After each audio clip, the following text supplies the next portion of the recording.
Your child takes their first steps. Your favorite team wins the championship. Omion you haven't seen in years walks through the door. And suddenly, you're crying. Not because you're sad. Not because something went wrong.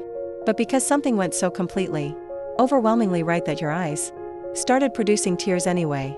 Happy crying is one of the most universally human experiences on Earth. And for most of history, no one could explain why it happens. But neuroscience finally has an answer. And it reveals something extraordinary about how your brain handles the most powerful moments of your life. Here is what's happening inside your brain when happiness makes you cry. Your brain is built to maintain balance. Scientists call this emotional homeostasis, the brain's constant effort to keep your internal state stable. When something wonderful happens, something deeply meaningful, joyful, or overwhelming, your brain's emotional processing system gets flooded with signals, more than it can easily contain. And when the emotional load becomes too intense, your brain does something unexpected. It triggers crying, even though you're happy. Why? Because crying is one of the most powerful reset mechanisms your nervous system has. Researcher Oriana Aragon at Yale University called this a dimorphous expression. When an extremely positive experience produces what looks like a negative reaction, not because something is wrong, but because your brain is working hard to bring you back to balance. And here is something remarkable. Happy tears are chemically different from sad tears. Research suggests that tears of joy contain higher levels of endorphins, the same feel-good chemicals released during exercise or laughter. Crying when you're happy isn't just emotional. It is literally your body releasing the overflow of feeling that your system couldn't hold. There's something else happening too. Joyful moments are rarely simple. A parent watching their child graduate feels pride and nostalgia for when they were small. A reunion with someone you love brings joy and the ache of how long you were apart.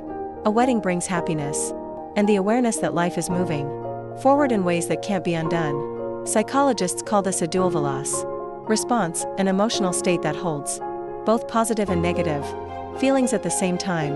And your hippocampus, the brain's memory center, plays a key role. A joyful moment activates memories of past struggle, past loss, past longing. The tears aren't just about this moment. They're about everything that led here. But there is one more dimension to happy crying that science finds particularly fascinating. Tears are one of the most powerful social signals the human body produces. Research has shown that people are more likely to offer help and empathy to someone who is crying, regardless of whether the tears are joyful or sad.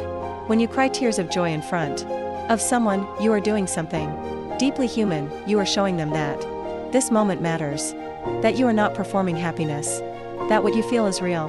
And that vulnerability, tears running down your face in the middle of something wonderful, is one of the most powerful ways humans bond. Research even suggests that shared moments of happy crying strengthen social connections more than shared moments of laughter. Because laughter says, this is fun. But tears say, this is real. This matters. I am moved. And I trust you enough to let you see it. So the next time you find yourself crying in the middle of something wonderful, don't be embarrassed. Don't apologize. Your brain is doing something remarkable. It is processing a moment so meaningful that ordinary emotions weren't enough to contain it. Happy tears are not a contradiction. They are proof that something in your life was worth feeling that deeply. Now I want to ask you, what is the moment that made you cry happy tears? Tell me in the comments. I read every single one. And if this made you feel something, watch our next video right here. Subscribe, because every week we go deeper. See you next time.